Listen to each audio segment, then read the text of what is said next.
어제 저녁에는 말씀의 제목이 뭐였죠? 어?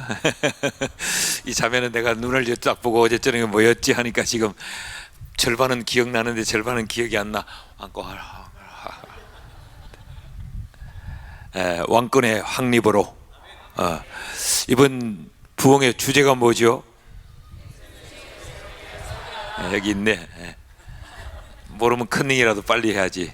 인생을 새롭게 하라, 새롭게 설계하라.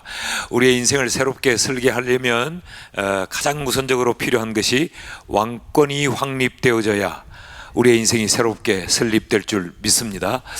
왕권이 잘 세워져야 거기서부터 우리의 인생에 대한 여러 설계도들을 만들어갈 수 있어요. 어제 저녁에 세 가지를 말씀드렸는데, 자, 첫째는 왕권의 확립, 둘째는 주권이동, 셋째는 저 형제는 잘 모르나 봐. 절대 확신, 이 세 가지를 말씀드렸고, 오늘 새벽 시간에는 어떻게 하면 우리의 인생이 형통하고 창대한 인생이 될 수 있는가, 세 가지 말씀드렸습니다. 첫째는 예배의 사람, 둘째는 은혜의 사람, 셋째는 헌신의 사람. 이런 사람을 하나님이 함께 하셔서 그를 창대하게 하시고 그를 번성케 하신다라는 말씀을 드렸습니다. 오늘 기적에 관한 말씀을 우리가 함께 나눌 텐데, 우리가 오늘 읽기는 17장 15절 16절 두 절 말씀만 우리가 읽었어요. 그런데 이 열왕기상 17장에는 세 개의 기적이 나타납니다. 제가 오늘 왜 기적에 대한 말씀을 여러분과 함께 살피려고 하면, 우리가 인생을 살다 보면 기적이 필요한 순간들이 우리에게 있어요. 두 가지 이유 때문에 우린 기적이 필요합니다. 하나는 우리가 살아가는 이 삶의 현장에 우리의 상식을 뛰어넘는 그런 일들이 현존하기 때문에 그래요. 상식적인 일들만 있으면 우리가 상식적으로 풀면 돼요. 그리고 이 과학의 범주를 뛰어넘는 일들이 있어요. 이게 과학적으로 이해할 수 있다면 과학적으로 풀면 되는데, 과학으로도 이해가 되지 않고 우리의 상식으로도 이해가 되지 않고 우리가 지금까지 살아오면서 배웠던 우리의 지식과 우리의 경험을 다 동원해도 도무지 이해할 수 없는 그런 우리의 삶의 문제들이 현존하기 때문에 우리는 기적이 필요해요. 자, 둘째는 왜 우리에게 기적이 필요한가? 이런 일들이 일어날지라도 이것을 해결할 수 있는 우리의 능력이 있으면 되는데, 우리 자신들의 이 제한된 한계 때문에, 우리의 한계 때문에 우리에게 기적이 필요해요. 이해가 되시죠? 내가 이것을 뛰어넘을 수만 있으면 기적 따위는 필요가 없는데, 내가 뛰어넘을 수 없는 내 인생의 한계를 만날 때가 있고 그것을 돌파할 수 있는 능력이 내게 부족하기 때문에 우리에겐 기적이 필요하단 말이죠. 그런데 이것들을 상식으로도 해결할 수 없고 과학으로 뛰어넘을 수 없고 우리의 어떤 경험으로 뛰어넘을 수 없는 이런 일들을 그럼 어떻게 뛰어넘을 수 있는가?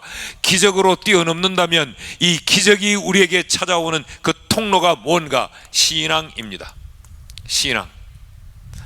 신앙은 우리의 상식의 한계를 뛰어넘는 것이 신앙이에요. 왜 그럴까요? 우리가 믿는 하나님이 제한받지 않는 하나님이기 때문에 그렇습니다. 우리가 믿는 하나님은 우리의 지식의 영역에 갇혀진 하나님이 아니고, 우리가 믿는 그 하나님은 우리가 배우고 학습한 이 과학의 한계를 뛰어넘는 분이기 때문에 그 하나님을 신뢰하는 믿음은, 그 하나님을 신앙하는 우리의 신앙은 기적으로 가는 통로가 되는 것입니다. 믿습니까? 그렇다면 우리의 오늘 관심은 이거예요. 어떻게 하면 우리가 기적의 주인공이 될 수 있을까? 우리도 이런 기적이 필요한데 어떻게 하면 우리가 이런 기적을 체험할 수 있을까? 기적은 어떤 사람에게, 기적은 누구에게 찾아오는가? 이런 종합적인 의문들을 가지고 오늘 이 말씀을 함께 살펴보려고 합니다. 오늘 17장을 보면 세 개의 기적이 나타납니다. 하나는, 장소는 어디냐? 그릿이라고 하는 그릿 시내가에서 일어난 기적 사건이에요. 여기서 어떤 기적이 일어났습니까? 여러분 다 아신다고 생각하고 설명을 생략해도 될까요? 대답을 해봐요. 집에 가서 하려고. 배경을 조금 설명해야 되겠네. 그러면 이런 이야기입니다. 이 17장 1절 말씀을 좀 볼까요? 1절 말씀을 다 같이 읽습니다. 시작. 길르앗에 우거하는 자 중에 디셉 사람 엘리야가 아합에게 말하되 내가 섬기는 이스라엘의 하나님 여호와께서 살아계심을 두고 맹세하노니. 자, 길르앗에 우거하는 자 중에 어제도 말씀을 드렸습니다. 어떤 장소가 나오면 이 장소를 눈여겨 봐야 된다. 그리고 거기 나오는 사람의 이름들 뭐 이런 것들 또 때 이런 것들은 우리가 잘 주목해야 성경을 더 깊이 볼 수 있다라는 말씀을 드렸죠. 여기 길르앗에 우거하는 자 중에 디셉 사람 엘리야가 아합에게 말하되, 여기 디셉이라고 하는 이 엘리야는 누군가? 디셉 출신인데 이 디셉이라고 하는 곳은 성경 어디에도 나오지 않는 지명, 유일하게 여기만 등장합니다. 여러분, 성경에 얼마나 많은 사람이 등장하고 있고 성경에 얼마나 많은 사건들이 만들어졌습니까? 그런데 성경에 등장하는 그 수많은 사람들 가운데 디셉과 관계된 인물은 한 사람도 없고, 성경에 일어난 그 많은 사건들이 디셉과 관련 있는 사건은 단 하나도 없어요. 그렇다고 하면 이 디셉은 어떤 곳일까? 많은 사람들이 출연할 수 있는 그런 화려한 도시일까? 아니면 사람의 인물 하나 찾아내기도 힘든 그 아주 시골 깡촌일까? 내가 질문하는지 설교를 계속하는지 지금 구분을 못 하셨죠. 여기는 어떤 인물 하나도 배출해낼 수 없는 그런 곳, 여기서 어떤 사건 하나도 만들어질 수 없는 곳, 아주 시골 깡촌입니다. 자, 이러한 곳의 사람 엘리야가 아합에게 말하되, 아합은 누구인가? 그 시대의 최고의 권력자입니다. 저 시골 깡촌에 있는 엘리야가 그 시대의 세대의 최고의 권력자인 아합을 찾아가서 그 아합에게 이렇게 말합니다. 내가 섬기는 이스라엘의 하나님 여호와께서 살아계심을 두고 맹세하노니 내 말이 없으면 수년 동안 비도 이슬도 있지 아니하리라. 여러분, 엄청난 선언을 하는 거죠. 이 그림을 이렇게 그려보시면 돼요. 굉장히 시골 촌놈이 아주 남루한 행세를 하고 검정 고무신을 신고, 그리고 최고의 권력자인 저 백악관 트럼프를 찾아가서 이렇게 말합니다. 트럼프, 잘 들으시오. 내가 다시 말할 때까지 이 땅에 비 한 방울 안 옵니다. 지금 이런 그림이 그려지고 있는 겁니다. 얼마나 우스꽝스러운 모습입니까? 그런데 엘리야의 말대로 그 땅에는 비 한 방울 오지 않습니다. 3년이나 넘는 세월 동안. 자, 그럼 엘리야가 이렇게 하나님의 이름을 걸고 이렇게 선포를 했다면 하나님의 입장에서는 어떨까요? 왜 엘리야가 이런 말을 했을까? 또 이것도 또 설명을 해야 되겠다. 왜 이런 말을 했을까? 이 당시 이 이스라엘이라고 하는 나라는 정권이 바뀌면 바뀔수록 점점 더 악해져 갔어요. 이런 기사를 읽어보면 그래서 왕들의 이름이 쭉 거명이 되고 있어요. 그래서 그 왕들이 정권이 바뀔 때마다 이전의 왕들보다 더욱 악을 행하여, 그 다음 정권이 바뀌면 이전의 왕들보다 더욱 악을 행하여, 그러다가 이게 시므리 오므리 아합 때 와서는, 아합 때는 여호와께서 분노의 방아쇠를 당겨요. 그게 바로 자연적 재앙, 이 비가 오지 않는 가뭄이 그들에게 임했어요. 난 성경을 읽다가 사람 이름을 참 잘 지어야 되겠다. 이 이스라엘의 악한 왕들이 봐요, 전부 시므리고 오므리고 그러다가 아합 때 가서는 아합해서 딱 끌어 잠궈 버려서 하늘문을. 그러니까 비 한 방울 오지 않았어요. 교회 이름이 그 교회에 세련된 수치를 말하잖아. 오메가 교회. 저희 교회 이름이 반야월 교회예요. 제가 미국에 집회를 갔더니 그 교회 어느 장로님이 밥을 사주면서, 목사님 교회 이름이 참 특이해요. 그러니까 아유 그래요? 그랬더니 반야월, 그러니까 단란주점 이름 같아요. 그래. 제가 기분이 좋았을까요, 안 좋았을까요? 그 내가 아유 그래요 했지만 내 속으로 이 새끼 웃기는 새끼구만이고, 남의 교회 이름을 하필이면 단란주점에 비교할 게 뭐야. 아마 그 장로님은 단란주점 출신인가 봐. 그러니까 단란주점밖에 생각이 안 나지. 나는 오메가를 듣는 순간 시계가 생각나더라고. 야, 부를수록 좋은 것 같아. 오메가, 오메가, 오메가. 그 교회 담임 목사님이 싸이. 제가 왜 자꾸 여러분 교회 목사님을 싸이라고 비교하는지 아세요? 머리 스타일이 비슷한 것 같아. 그런데 나는 그 싸이라는 가수 알면 알수록 굉장히 창조적인 사람이고, 보통의 사람이 생각할 수 없는 것들을 만들어낸 기발한 아이디어 뱅크더라고. 이야, 전 세계를 이걸로 들었다 놨다 하잖아. 나는 우리 황 목사님이 영성으로 전 세계를 들었다 놨다 하는 그런 목사님 될 줄 믿습니다. 제가 많은 교회 집회를 다녀봤는데 국내외를 막론하고, 지금 이 교회는 대한민국 교회가 아닌 것 같아. 저 미국의 어느 교회인 것 같아. 그리고 또 내가 그냥 본당으로 들어가자고 하니까 자꾸 3층으로 올라가재. 3층에 가서 목사님 제 방에 가서 차 한잔 마시고 가라고 들어가 보니까 완전 화이트 톤에, 이야, 그래서 이 사람 보통 넘는 사람이구나. 보통 넘는 사람이구나. 그 생각이 들어서 자꾸 보면 볼수록 매력 있더라고. 여러분, 우리가 사실 말하지만 그렇게 잘생긴 인물은 아니잖아. 그런데 볼수록 매력이 가요. 그렇다고 여러분 저를 이상하게 보지 마십시오. 참 마음에 끌리는 남자예요. 매력 있는 남자고, 한번 안아보고 싶은 남자예요. 절대로 제가 이상한 건 아니에요. 정말 멋있잖아. 무슨 이야기 하다가 이쪽으로 3000% 셌지.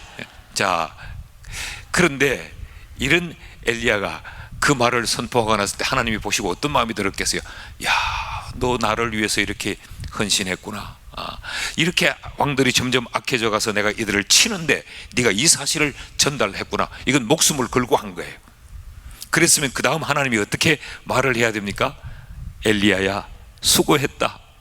너 참 좋은 호텔에 스위트룸에 가서 푹 쉬고, 그 호텔에 내가 카드를 오픈해뒀다. 먹고 싶은 것 마음대로 먹고 내 멋대로 쉬어라. 이렇게 해야 이게 정상인데, 하나님이 제가 성경은 좀 생략하고 뛰어넘습니다. 이런 엘리야를, 엘리야야 빨리 도망을 가라. 그릿 시냇가로. 이 그릿은 광야입니다. 광야. 사람이 생존할 수 없는 곳이에요. 이것으로 빨리 도망을 가라. 지금 저 아합 왕이 너를 잡아 죽이려고 체포령을 내렸다. 그래서 지금 이 상황이 어떤 상황인가? 전국에 엘리야 수배령이 내려져 있습니다. 엘리야를 보면 신고해라. 만일 엘리야를 보고 신고하지 않으면 그 동리와 그 일족을 망하게 하겠다고 하는 아합의 명령이 떨어져 있습니다. 여러분, 이해가 되시나요? 그래서 아합은, 이 엘리야는 그릿 시냇가에 도망을 가고 거기서 몸을 숨기고 있습니다. 하나님이 이렇게 말씀을 하세요. 가 있으면 내가 까마귀를 통하여서 먹을 걸 날라다 줄게. 그럼 네가 받아 먹고 거기서 시냇물을 마시고 살거라. 그렇게 말했어요. 그래서 우린 이걸 기적이라고 말을 해요. 기적이 맞습니다. 자, 까마귀가 먹을 것을 날라다 주는데, 여러분, 이 까마귀는, 우리도 까마귀가 울면 별로 기분 좋아하지 않죠. 우리는 까치가 울면 좋은 소식이 오겠다 그러지만 까마귀는 그렇게 우리가 좋아하지 않아요. 이스라엘도 그랬어요. 그리고 이 까마귀를 통하여 먹을 걸 날라다 준다. 이게 왜 기적인가?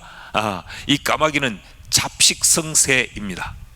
잡식성 조류인데, 이건 날 것도 먹고 익은 것도 먹고 가리지 않고 먹어대는 조류가 바로 까마귀예요. 그런데 이 까마귀의 입에 하나님이 엘리야가 먹을 양식을 물려서 날라다 줍니다. 엘리야의 입장에서 한번 생각해 보세요. 기분 나쁘지 않겠어요? 기왕이면 까치를 통해서 날라다 주든지, 그 왜 더러운 불길한 짐승 까마귀를 통하여 먹을 걸 날라다 주는가? 그런데 이 까마귀가 이걸 물고 아침에도 날라다 주고 저녁에도 날라다 주고 그래요. 엘리야가 그래 아침에는 어쩌다가 한번 그럴 수 있겠지, 저녁에 첫날은 그럴 수 있겠지. 그런데 이게 계속 반복됩니다.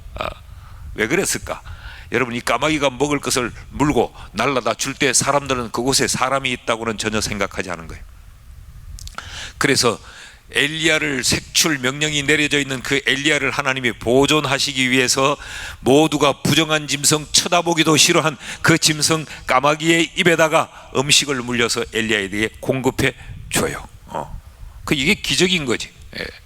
이 그리시네가에 이런 기적이 일어났고, 자, 그래 거기서 이 엘리야가 하나님이 시키는 대로 숨어 있으면서 까마귀가 날아다 주는 걸 먹고 그 시냇물을 마시고 있는데 시냇물이 말라서 떨어집니다. 여러분, 이 비가 오지 않아서 시냇물이 마를 때는 물이 콸콸콸콸 흘러가다가 그 물이 뚝 떨어지는 게 아니고 물이 점점 개울의 바닥에 수위를 줄이다가 바닥이 드러나면서 어느 날 마실 물이 없는 지경이 되어버리는 거죠. 그럴 때 엘리야의 마음이 얼마나 초조하고 얼마나 불안했겠어요. 이 물이 떨어지면 나는 또 어디서 물을 먹어야 되며 나는 어떻게 될까? 지금까지는 이렇게 버텨오는데 저 봐라, 시냇물이 점점 말라 들어간다. 그럴 때 엘리야가 이런 마음이었을까요? 봐라, 내가 말한 대로 비가 오지 않잖아. 내가 말한 대로 이 땅에 이제 이 기근으로 말미암아 다 죽게 될 거야. 이랬을까요? 아니면 물은 말라 들어가는데 나는 그럼 어떻게 살까? 이런 불안한 마음이 들었을까요? 그런데 그 시냇물이 마르자 하나님이 다시 그를 어디로 옮기느냐? 그를 이 그리시네가의 물이 바짝 마르자 하나님이 그것을 사르밧이라고 하는 곳으로 이주를 시킵니다. 엘리야야, 이제 사르밧으로 가라. 여기는 광야요, 사르밧은 사람이 살고 있는 도시입니다. 거기 가면 내가 과부 하나를 준비해 두었다. 그 과부가 너를 음식으로 잘 섬길 것이다. 이럴 때 엘리야의 마음이 어땠을까요? 이제 그릿 광야에서 고생 끝, 사르밧의 행복 시작, 그런 생각이 들지 않았겠어요? 여기는 까마귀가 먹을 것을 날라다 줬는데 여기는 사람이 먹을 것을 만들어 엘리야를 섬기겠다라니까 엘리야가 얼마나 큰 기대를 했겠습니까? 그리고 갔습니다. 만났는데 그 과부는 어떤 과부인가? 지금 엘리야를 대접할 음식이 없는 과부예요. 그 과부에게 엘리야가 먹을 것을 좀 주시오, 물을 한 그릇 주시오. 그랬더니 이 여자가 물을 뜨러 가던데 엘리야가 그를 다시 불러 세워요. 물만 말고 빵도 좀 가져다 주시오. 그랬더니 이 여자가 하는 말이, 당신에게 대접할 것이 없습니다. 이제 한 움큼 이 가루밖에 없습니다. 그러니까 흉년이 계속되니까 그걸 가지고 쪼개어 먹다가 이제는 더 쪼개어 먹을 수 없는 지경이 되었단 말이죠. 그래서 마지막 양식을 삼아서 아들에게, 흙이진 아들에게 먹이고 지금 나는 죽겠다고 하는 그런 과부를 하나님이 준비해 두었어요. 근데 엘리야가 그거 나부터 먹자고 말을 합니다. 이게 이해가 되십니까? 여러분, 우리 황 목사님이 우리 자매의 집에 신방을 갔어. 그래서 자매, 나 뭐 배가 고픈데 먹을 걸 좀 줘요. 그랬더니 목사님 없어요. 내가 지금 한 달째 요거 가지고 쪼개어 먹고 살다가 이제 요거 마지막 입에 털어놓고 나 죽으려고 해요. 그런데 목사님이 그거 나부터 먹자 이런다고 한번 생각해 봐요. 근데 이 여자가 줍니다. 이 여자하고 지금 엘리야 선지자하고 바람났습니까? 자식은 옆에 숨이 넘어가는데 그걸 자식에게 마지막 양식을 삼아 먹이고 죽겠다고 하더니, 선지자가 달라고 하니까 안 된다고 하더니 다시 달라고 하니까 그걸 선지자에게 줘요. 이해할 수 없는 사건이에요. 네, 줬더니 하나님의 말씀대로 그 가정에 쌀통에 쌀이 퍼내니까 또 있고 퍼내니까 또 있고. 우리 교인들은 이러면 아멘 하는데, 지금 내가 기적을 말하고 있는데 이 쌀이 없었어요. 그런데 그걸 엘리야를 주니까 쌀통에 쌀이 또 있고, 그걸 퍼내서 밥을 해먹고 살았는데 또 있고, 퍼냈는데 또 있고. 저쪽 동네는 기적과 거리가 아주 먼 동네예요. 퍼냈는데 또 있고 퍼냈는데 또 있고. 이게 사르밧의 기적이에요. 어떻게 이럴 수가 있겠나요? 자, 그래서 이들은 옆집에는 열왕기서에 보면 이 집에 흉년이 들어서 이 집에서 이럽니다. 오늘은 네 아들을 내서 우리가 삶아 먹고 내일은 내 아들을 구워서 뜯어 먹자. 이럴 정도의 기근이 아주 극심한 때예요. 그런데 이 집은 잘 먹고 잘 살았어요. 그래서 여기 잘 먹고 잘 살았더라 하고 the end, 그렇게 영화가 끝나면 좋을 텐데, 잘 먹고 잘 살다가 어떤 일이 일어나는가? 이 집의 과부의 아들이 죽습니다. 이것도 참 이해할 수 없는 거예요. 여기서 광야로 가라는 것도 이해할 수 없었고, 여기서 다 먹을 것이 없어 다 죽을 지경에 자식이 숨 넘어가는데 그걸 선지자에게 준 것도 이해할 수가 없고, 그렇게 했으면 잘 먹고 잘 살아야 되는데 왜 본이 잘 먹고 잘 살다가 아들은 왜 또 죽냐는 거죠. 이렇게 죽을 것 같으면 그냥 이때 다 죽이고 끝내면 되지, 왜 그렇게 잘 살게 만들어 주더니 잘 먹고 잘 살고 있는데 그 집에 아들이 또 죽냐는 거죠. 그럼 죽었으면 여기서 또 끝이 나야지. 그런데 엘리야가 또 살립니다. 이 죽은 시체 아이를 끌어안고 엘리야가 다락으로 올라갑니다.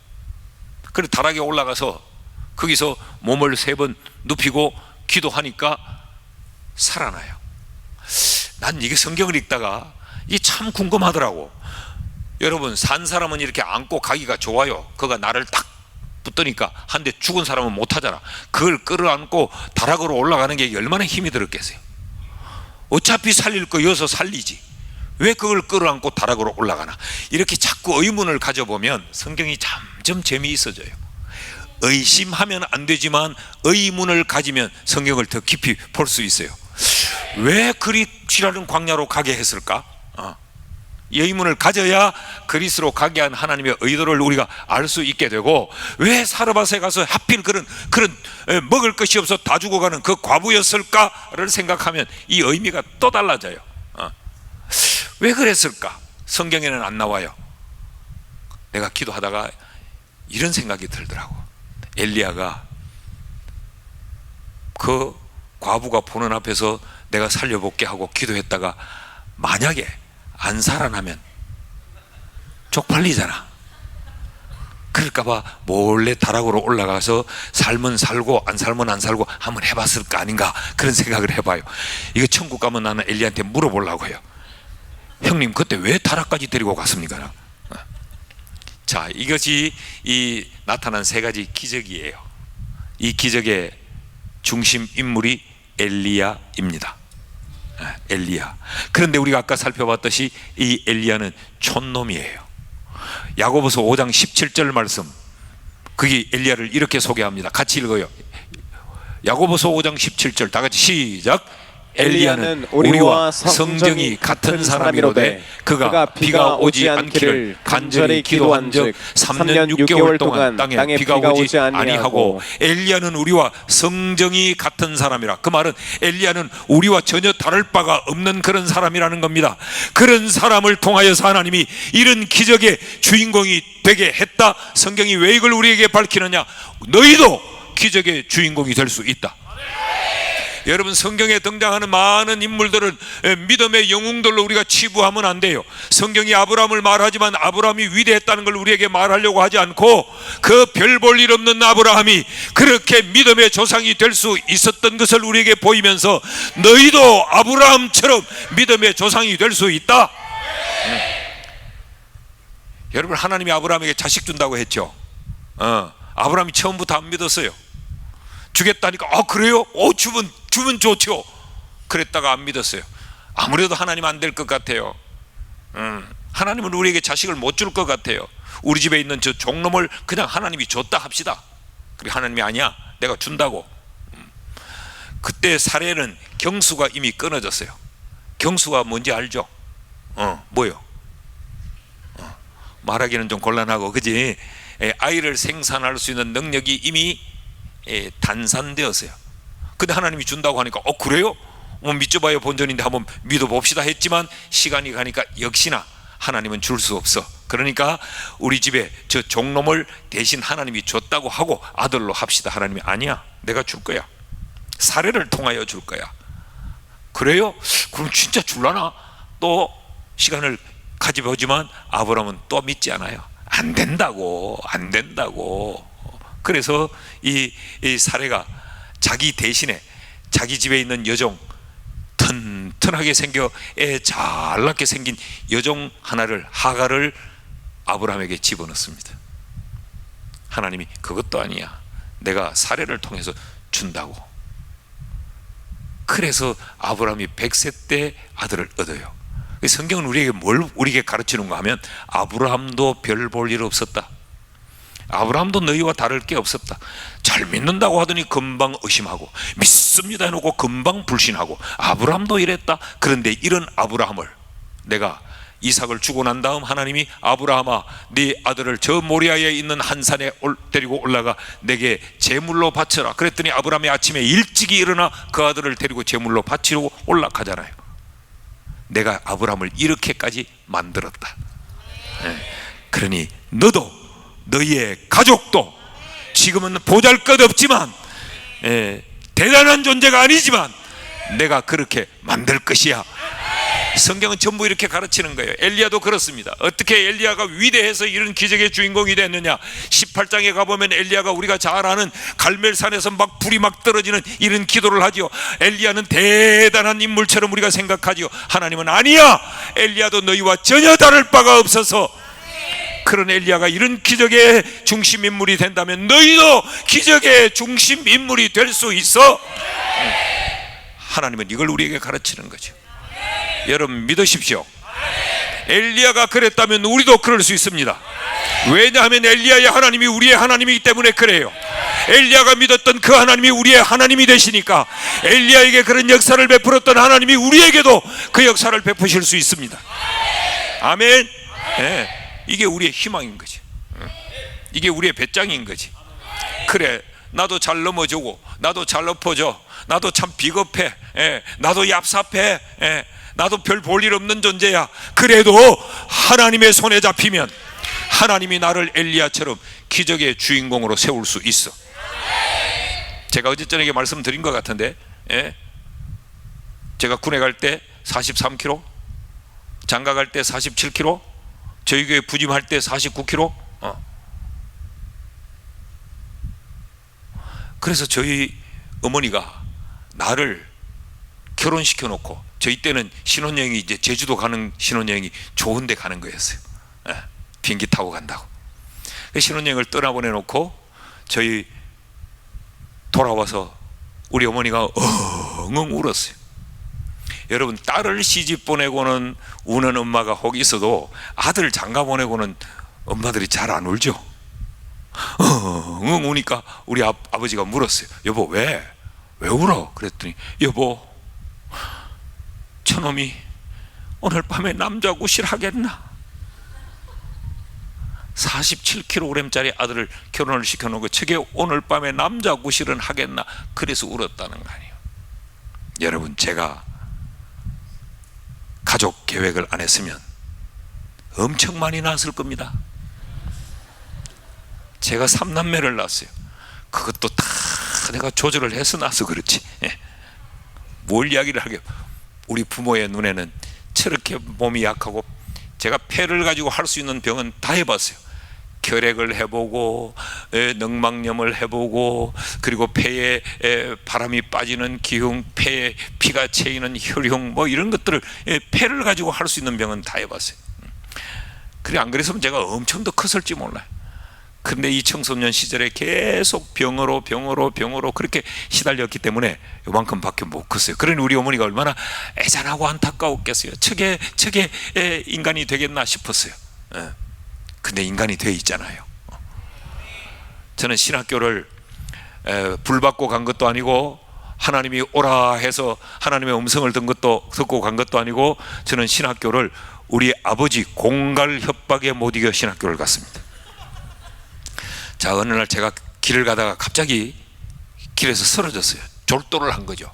그랬더니 그 동리 사람들이 구급차를 불러서 싣고 병원에 보냈는데 급성 폐결핵이 온 거예요. 옛날에는 결핵이라고 하지 않고 폐병이라고 불렀어요. 여러분, 이게 지금 언제적 이야기를 하고 있는가 하면 지금부터 약 50여 년 전 이야기를 하고 있는 겁니다. 그때는 아주 이 결핵이 더러운 병이었어요. 전염이 되고, 그래서 가족끼리도 이 숟가락 젓가락을 따로 해서 이걸 뜨거운 물에 막 튀겨서 소독을 해야 되고 이랬다고. 그 대한결핵관리협회 정충모 박사께서 1년 6개월 동안 약을 먹고 주사를 맞고 치료하자 그랬어요. 그러니까 제가 장남인데 우리 아버지가 우리 부모님은 다 예수를 믿으니까 하나님밖에 의지할 게 없잖아. 그래서 새벽마다 제 머리맡에 와서 기도하는 겁니다. 하나님 아버지 살려달라고 기도하는데 우리 어머니가 먼저 울어요. 새벽에 우는 여자 울음소리는 소름이 끼칩니다. 그리고 울면 그 다음 우리 아버지가 따라서 울어요. 스토레오로 지랄을 합니다. 나는 어릴 적부터 들은 건 많아가지고 왜 하나님은 아니 계시는 곳이 없는데 자기들 방에서 기도하면 되지, 꼭 내가 자는 내 방에 와가지고 기도하는 걸 표시를 내면서 꼭 바리새인처럼, 차라리 몰랐으면 괜찮은데 들은 건 많단 말이야. 바리새인처럼 외식하는 기도를 한다 그러고 난 그게 그렇게 못마땅했어요. 그런데 저희 아버지가 매일같이 식탁에 앉으면 이제 그때 우리 아버지가 하나님 앞에 서원을 했어요. 하나님 이렇게 놔뒀다가 아들을 죽이겠거든. 그래서 첫 새끼 하나님 앞에 바칩니다 라고 하나님 앞에 서원했어요. 아버지는 서원을 했는데 나는 죽어도 목사는 하고 싶지 않았어요. 요즘 목사님들이야 이래도 뭐 그래도 볼만했지만 옛날 목사님들, 여러분 이게 지금 5, 60년 전 목사님들은 정말 가난했어요. 정말 가난했어요. 윗도리는 이만큼 긴 옷 입고 바지는 달랑하게 입고, 그때 목사님들은 주로 까만 양복만 입고 다녔어요. 그리고 목사님들이 성경 찬송 꼭 이런 그런 채권 장사 가방 같은 가방 안에다가 성경 찬송을 넣어가지고 이렇게 들고 다녔어요. 요즘 목사님들은 이렇게 좀 다니면 좋아. 우리 한 목사님 보니까 얼마나 건강하고 신나게 다니는지. 나 그 뒤에 따라가느라고 내가 죽겠더라고. 강사하고 좀 보조를 맞춰야 가야 되는데 자기 혼자서 막 신나게 가니까. 그래 내가 뒤에 따라가면서 그래 니도 늘른다 내가 그랬어. 근데 옛날 목사님들 이런 성경 찬송 가방을 들고 이렇게 다녀요. 난 그게 참 궁금하더라고. 그걸 신나게 다니면 얼마나 좋아. 그런데 옛날 목사님들은 항상 이렇게 꾸부정하게 이렇게 다녔어요. 천천히. 한참 가시다가 아버지, 난 그게 궁금하더라고. 왜 저러는가? 궁상맞게 왜 저러는가? 그 내가 기도를 해봤어요. 기도할 때 하나님이 가르쳐 주시더라고. 옛날 목사님들 가난해가지고 땅에 돈 떨어졌나 싶어가지고 땅만 보고 가다 안 보이면 아버지, 한참 가도 또 안 보이면 주여. 난 그게 싫어서 목사 안 하려고 했어요. 그런데 여러분들은 잘 모르시지. 옛날 그때 이야기를 하면 그때는 대신방이라는 신방을 했어요. 이제 목사님들이 온 교인들의 가정을 신방을 하는 그런 대신방을 했는데, 그때 목사님 혼자 가는 게 아니고 이제 교회 권사님들하고 이렇게 해서 옛날에는 그렇게 한 7, 8명씩, 많을 때는 한 10여 명씩 그렇게 쭉 모여 다녔어요. 그 신방 가는 행렬을 가만 보니까 대부분 다 권사님들이요. 그런데 젊은 사람들 없어요. 전부 늙은 할머니들이요. 한국의 할머니들은, 서양의 할머니들은 늙으면 요런 스틱을 짚고 이렇게 넘어질까봐 종종걸음을 이렇게 걷습니다.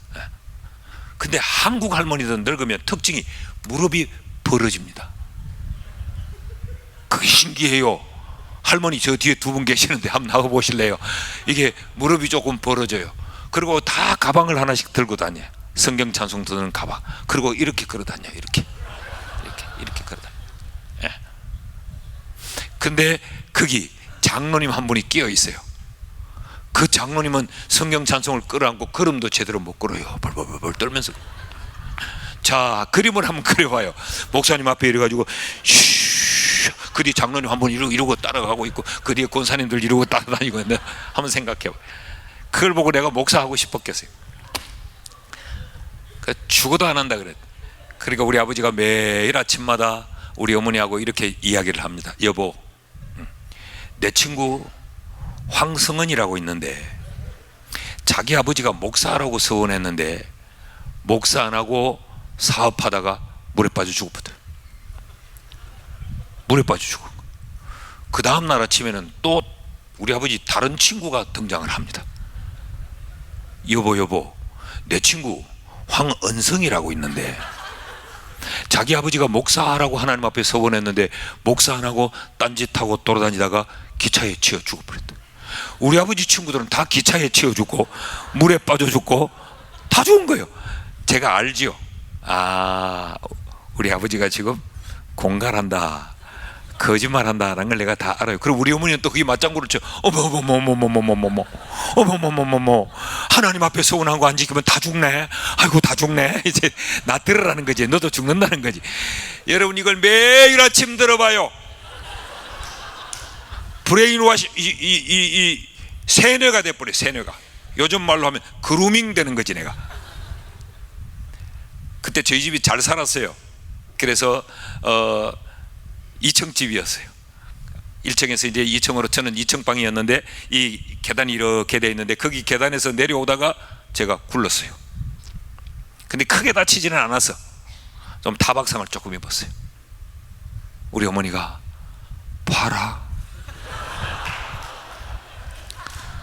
하나님의 경고다. 아버지가 소원했는데 네가 신학교 안 간다고 목사 안 한다고 하니까 봐라, 이게 하나님의 사인이다. 다음에는 큰 게 온다. 큰 게 온다. 그래서 나는 안 죽으려고 신학교를 갔어요. 세상에, 신학교를 갔더니요, 저희들이 신학교 갈 때는 정말 신학생들이 가난한 사람들이 많았어요.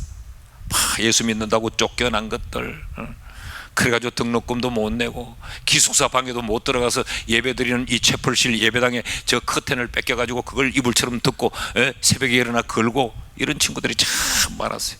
뭐 자기는 기도하러 간다고, 난 금식기도 한다고. 금식기도 하는 게 아니고 점심 먹을 돈이 없어서 신학교 뒷동산에 올라가서 기도한다 그랬어요. 그게 기도가 됐겠어요? 신세 한탄이 되고 얼마나 탄식이 되고 마음에 막 청호가 일어났겠어요? 그래서 신학교를 가면 꼭, 신학교는 하루 수업을 하다가 한 11시쯤 중단을 하고 한 40-50분 채플 예배를 드립니다. 와, 그 예배 시간에 기도를 하는데 불덩어리들이더라고. 전부 불 받아서 왔고 하나님의 음성 듣고 왔고 환상을 보고 왔고 전부. 그런데 나는 본 것도 없고 들은 것도 없고 공갈 협박 당해서 나는 왔는데, 세상에 기도하는데 막 주여 아버지 불러 막 기도하는데, 여러분 눈을 감고 막 기도에 집중하다 보면 방향 감각이 없어집니다. 나도 같이 기도했어요. 주야 삼창하라니까 주야 아버지 하고 난 별로 할 말이 없어. 근데 이 새끼들은 무슨 할 말이 그렇게 많은지 말고 아버지 한참 하다가 내가 이것들은 뭘 이렇게 기도를 오래 하나 싶어서 옆에 척 돌아봤는데 하필 내 옆에 자매가 앉았. 이 자매가 방향을 나를 향해서. 그래 아버지 하는. 와, 흉측스럽더라고. 흉측스럽더라고. 그래서 여기는 내가 다닐 곳이 아니다. 여기는 약간 또라이들이 다니는 곳이지, 이 정상적인 사람은 신학교 올 게 아니다. 그런 마음이 막 드니까 하나님이 제 2탄, 그래서 하나님이 또 치시는 거예요. 그래서 신학교 다니고 6개월 만에 제가 휴학을 합니다. 그렇죠. 강원도에 우리 먼 친척 집에, 그분이 의사도 아니고 간호사도 아닌데 주사를 놓을 줄 알아요. 돌팔이. 그래서 주사약과 먹는 약을 이만큼 한 보따리를 해서 거기 이제 요양을 하러 들어가는 거죠. 이런 과정을 쭉 거쳤어요. 그래서 신학교를 다닐 때 믿음도 없었고, 그러니까 우리 아버지가 저를 보면 이럽니다. 제가 동생하고도 싸우고 엄마가 뭐 말하는데 대들고 그러니까, 어휴 네가 목사 되면 내 손에 장을 찢은다 그래요. 그럴 때마다 나는 참 궁금하더라고. 자기가 가라고 했잖아. 자기가 가라고 해놓고 네가 목사 되면 내 손에 장을 찢는다. 어이구 저게 신학생이가. 그럴 때마다 나도 할 말은 있었어요. 밖으로 말을 안 해서 그렇지. 아이고 저게 장로가 저게 우리 아버지가 장로님이었거든. 우리 아버지 장로님, 우리 어머님 권사님. 장로 권사가 싸우는데 내일 이혼할 것처럼 싸우더라고. 토요일절에 그렇게 심각하게 싸우고 마침 그 다음날 주일날 우리 아버지가 강단 대표 기도라. 우리 아버지가 올라가서 이렇게 기도하더라고. 하나님 아버지, 지난 한 주간 우리의 삶의 일거수일투족을 불꽃 같은 눈동자로 살피신 아버지 하나님. 이러니까 우리 어머니 권사님 밑에 앉아서 아멘 아멘. 내가 기도하는 아버지 쳐다봤다가 아멘하는 엄마 쳐다봤다가 참, 예. 난 그렇게 이제 시간을 지났어요. 그런데 우리 아버지는, 아버지가 보기에 저게 목사 되겠나 싶었어요. 근데 난 내가 봐도 내가 목사 될 것 같지 않도록 한심하더라고. 사명 때문도 아니고 억지로 끌려가 마지못해 신학교를 다녀. 예? 신학교 생활하는 게 죽기보다 못하더라고. 여러분, 믿음도 없었어요. 그 친구들도 좀 어울릴 만한 친구들이 없어요. 다 가난에 찌들었어요. 그럼 유일한 한 가지 소망이 있잖아. 자매들이 이뻐야 되잖아. 그러면 그 자매들 때문에도 다니는데, 그때는 신학교 온 자매들이 대부분 혼기 놓친 자매들이 많이 왔어요. 그래 기도는 교회에서 많이 해가지고 전부 목소리가 딱 가서 할렐루야 전도사님, 꿈에 나올까봐 무서워요. 그런 신학생이었는데 그래도 하나님이 이렇게 쓰시는 것 보면 여러분 소망이 있습니다. 이런 인간도 하나님이 이렇게 쓰시면 여러분은 저보다 훨씬 낫잖아. 47kg 넘지? 소망이 있어. 그러니까 하나님이 이렇게 쓰신다는 거. 자, 그럼 이제 우리의 관심은 어떻게 하면 기적의 주인공이 될 수 있는가, 이 말씀을 함께 살펴봅시다. 자, 1절 말씀을 다시 한번 띄워주시죠. 1절 말씀 다시 다 같이 읽어요. 시작. 길르앗에 우거하는 자 중에 디셉 사람 엘리야가 아합에게 말하되 내가 섬기는 이스라엘의 하나님 여호와께서 살아계심을 두고 맹세하노니 내 말이 없으면 수년 동안 비도 이슬도 있지 아니하리라 하니라. 이것 때문에 하나님은 엘리야를 기적의 주인공으로 세우십니다. 이 1절 때문에. 1절에 무엇 때문에? 지금 1절이 엘리야에 뭘 말하는 것 같아요? 뭘 말하는 것 같아요? 이것이 엘리야의 신앙 고백입니다. 이게 무슨 엘리야의 신앙 고백인가? 자, 보십시오. 엘리야가 아합에게 뭐라고 말하는가? 나는 하나님을 섬긴다. 그 내가 섬기는 그 하나님이 이스라엘의 하나님이다. 지금 이 당시가 어땠느냐? 아합이 바알을 섬겼습니다. 바알 신을 섬겼어요. 그리고 아합은 모든 이스라엘 백성들을 바알에게로 끌어모으고 있을 때에 이 엘리야는 그 권력 앞에 무릎 꿇지 않고 온 세상의 사람들이 그렇게 바알에게로 몰려갈 때도 그는 아니야, 나는 이스라엘의 하나님 여호와를 섬겨. 이게 신앙의 고백이었어요. 이게 신앙 고백인데, 이 신앙 어떤 신앙이었는가 보십시오. 이게 주권 신앙입니다. 주권 신앙. 주권 신앙이란 게 뭐냐? 이걸 누굴 보고 했다 그랬죠? 아합을 보고 했다고 했죠. 아합, 네가 이 나라의 왕이라고 생각하지? No. 이스라엘의 하나님은 여호와야. 이 나라의 주권이 누구에게 있느냐? 여호와께 있어. 너는 그냥 드러나 보인 허수아비일 뿐이야. 너는 실권자가 아니야. 여호와 하나님이 이스라엘의 하나님이야. 이게 엘리야의 신앙 고백이었어요. 뿐만 아니라 이 엘리야가 뭐라고 말합니까? 이런 내가 믿는 여호와 하나님은 살아계심을 두고 맹세하노니. 엘리야는 현존하시는 하나님을 믿었어요. 현존하시는 하나님. 우리가 찬양하죠. 살아계신 주 찬양하고, 우리가 4월달이 되면 부활절 예배를 드리죠. 부활절 예배를 드리면 우리가 늘 뭘 말해요? 하나님은 예수님은 십자가에 돌아가셨다가 다시 살아났다. 여러분, 우리가 살아났다고 안 해도 하나님은 살아났어요.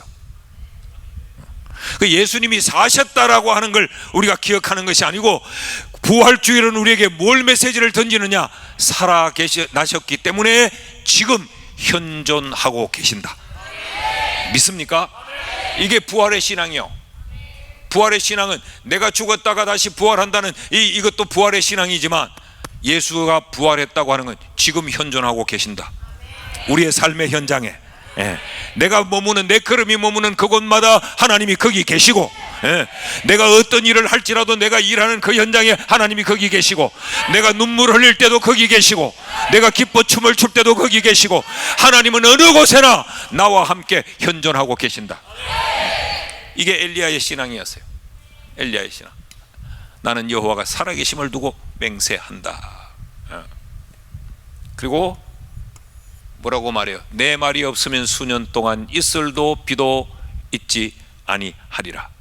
그러니까 온 우주의 주인이 여호와 하나님이다.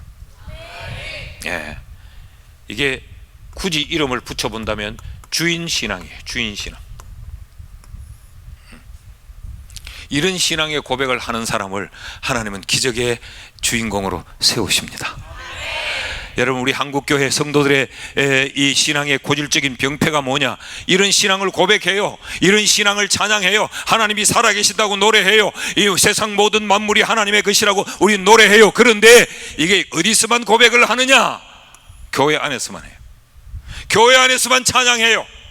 교회 안에서만 고백해요. 그런데 엘리야의 신앙은 아합에게 말하되 세상의 권세 앞에, 세상의 권력 앞에, 세상의 힘 앞에서 하나님을 고백하고 있는 거죠. 나는 여러분의 신앙의 고백이 교회 안에서 머물지 않기를 바랍니다. 아합 앞에서 고백하는 이런 신앙이 될 수 있기를 축복합니다. 우리 교회의 어떤 집사님 그러더라고요. 나한테, 목사님, 저는 제 직장에서 저는 절대 교회 다닌다 말 안 합니다. 왜요? 그렇게 물었더니, 목사님, 제가 연약하잖아요. 그래서 내가 말에 실수도 있을 수 있고 내가 행동에 실수도 할 수 있잖아요. 그럼 하나님 영광 가릴까 봐 나는 교회 다닌다는 말을 절대 안 합니다. 어떻게 들으면 논리로 맞는 것 같기도 해. 요런 놈을 이중간첩이라고 말합니다. 교회 와서 나는 하나님 편, 하나님 영광 받으세요. 내겐 하나님밖에 없어요. 세상의 그 무엇과도 하나님 바꿀 수 없어요. 나는 믿노라. 그리고 세상 가면 이거 싹 닫고.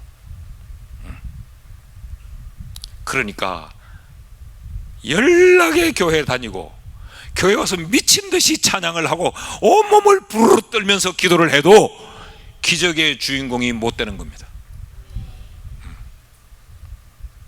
우리의 종교적인 행위가 부족해서, 우리의 어떤 열정이 부족해서 우리가 기적의 주인공이 못 되는 것이 아니라고. 세상 한가운데서 하나님이 주인이요, 그 하나님은 살아계신 하나님이요, 그 하나님의 모든 만물을 친히 만드셨고 주관하신다고 하는 이 신앙의 고백이 없으면 하나님은 우리에게 기적의 주인공으로 세우지 않습니다. 나는 여러분이 기적의 주인공이 되기를 축원합니다. 그러기 위해서 여러분의 신앙의 고백이 세상 한가운데서 확실할 수 있기를 축복합니다. 여기서 아멘 하는 이 소리보다 세상 가운데서 나가서 더 분명하고 선명하게 아멘 할 수 있어야 합니다. 오메가 교회 교인들은 세상 가운데서 일당백을 할 수 있는 이런 교인 되기를 축복합니다. 자, 이것이 기적의 주인공이 되는 첫 번째 비결이에요. 자, 둘째로, 어떠한 이 엘리야가 어떠했길래 하나님이 엘리야를 기적의 주인공으로 세우셨는가? 그 두 번째, 엘리야는 순종신앙을 가진 사람. 순종신앙. 자, 하나님이 엘리야가 아합 앞에 가서 하나님은 살아계신다고 목숨 걸고 이랬어요. 그런데 하나님이, 엘리야야, 빨리 그리 시냇가로 도망가서 숨어라. 그런데 성경을 보면 엘리야가 한 번도 토를 달지 않았어요. 그리고 그리 시냇가로 와서 숨습니다. 거기서 까마귀가 날아다 주는 걸 먹고 시냇물을 퍼마시며 있거라. 그랬더니 엘리야는 까마귀가 날아다 주는 거 먹고 시냇물 퍼마시고 있었어요. 여러분, 까마귀가 날아다 주는데 어떤 그렇게 기가 막힌 이 고급 스테이크를 갖다 날아다 줬겠습니까? 그저 광야에서 연명할 수 있도록만, 죽지 않고 살 정도로만 물어다 줬겠죠. 그럴지라도 불평하지 않고 시냇물 퍼마시고 그것 먹고 시간을 보냅니다. 근데 시냇물이 말랐어요. 엘리야야, 이제 사르밧으로 가거라. 그래, 하나님, 도대체 나를 왜 여기 가라 저기 가라 왜 이래요? 한 곳에 있었으면 여기서 그냥 끝장을 보고 여기 나의 필요를 채워주면 되지, 여기서 먹을 것 풍족하게 주고 여기서 살 집을 주면 되지 왜 또 사르밧으로 또 가라고 해요? 충분히 이유를 제기할 수 있는데 토를 달지 않고 사르밧으로 또 갑니다. 가서 과부에게 나 먹을 것 좀 줘요. 그러니까 과부가 없어요. 먹고 죽으려고 해도 없어요. 그럴 때 엘리야가 하나님 없다잖아요. 왜 이런 여자를 내게 붙여줍니까? 그 토를 달지 않았어요. 그 여인에게 말을 합니다. 하나님이 네게 말했지, 사람 보낼 거라고, 오면 잘 챙겨주라고 말했지. 그러니까 잘 챙겨주면 돼. 너는 그저 하나님의 말씀에 오직 순종하는 것밖에 없었어요. 그러니까 하나님은 기적의 주인공으로 그를 쓰신 겁니다. 믿습니까? 나는 우리 교회, 이 오메가 교회 말씀을 읽을 때도 이 말씀은 하나님이 주시는 말씀입니다. 다 읽고도 이 말씀은 하나님이 우리에게 주시는 말씀입니다. 여기에 담겨져 있는 게 뭘까요? 그러니까 우리는 아멘으로 받읍시다, 그런 의미죠. 하나님의 말씀이니 우리는 이 말씀에 순종합시다. 그 의미가 거기 담겨 있는 거 아니겠어요?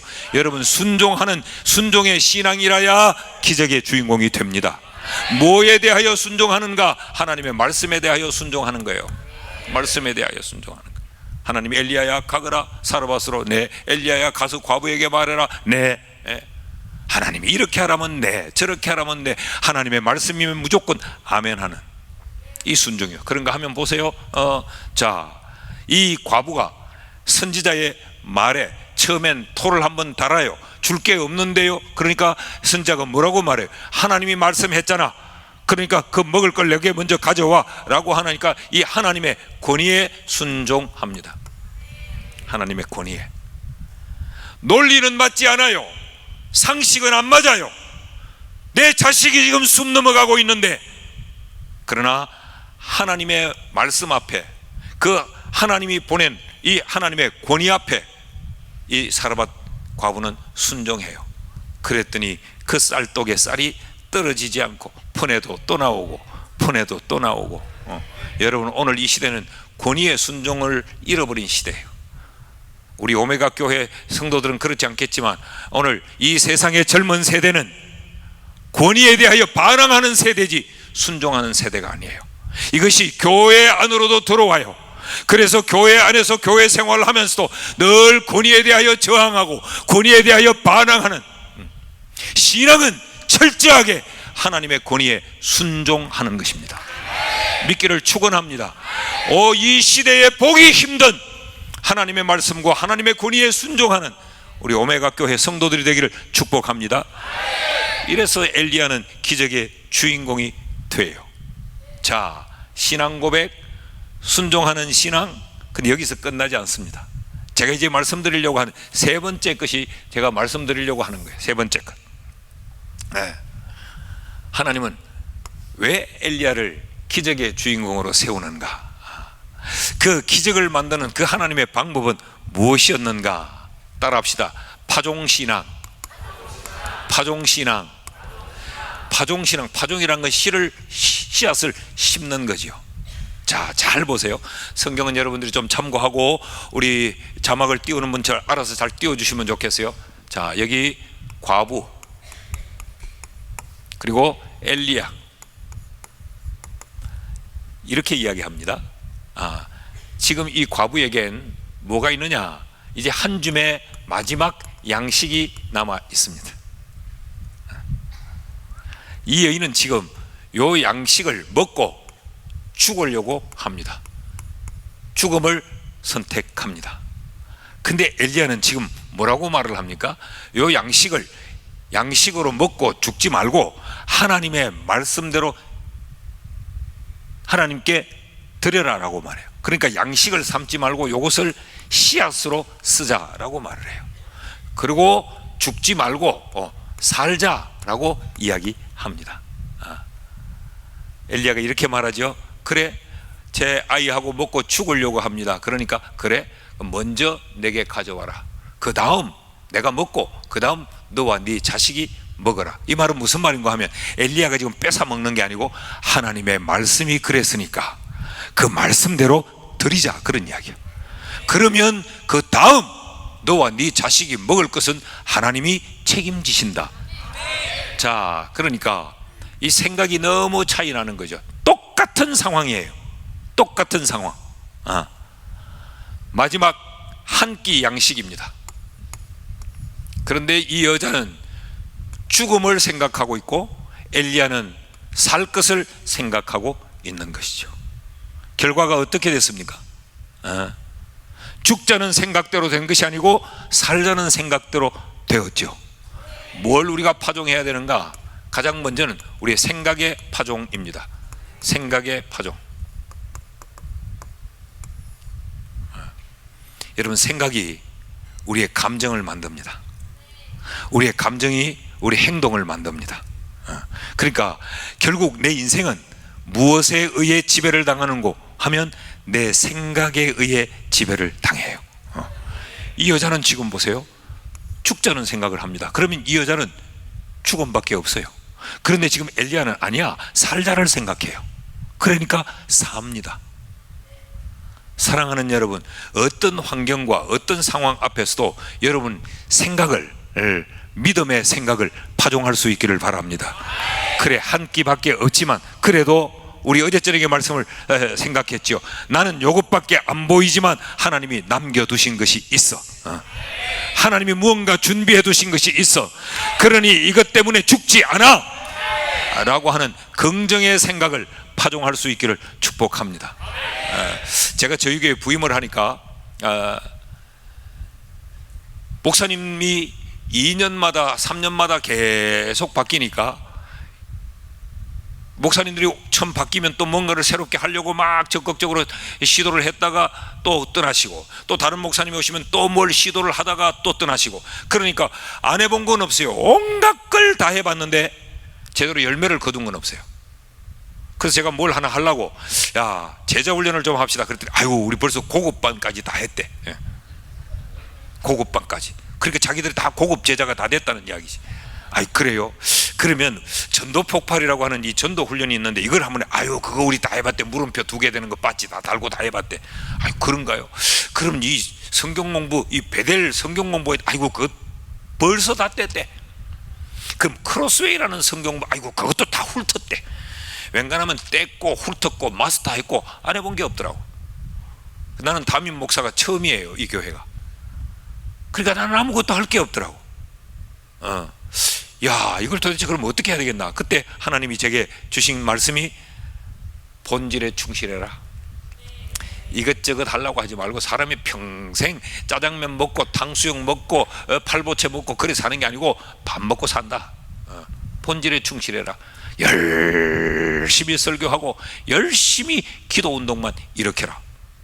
그래서 그건 목사 하나님 제가 할 수 있죠. 그래서 우리 교인들에게 특별 새벽기도 운동을 시작했어요. 여러분, 이 특세라는 말 저희 교회가 한국 교회에 처음 받는 말입니다. 특세.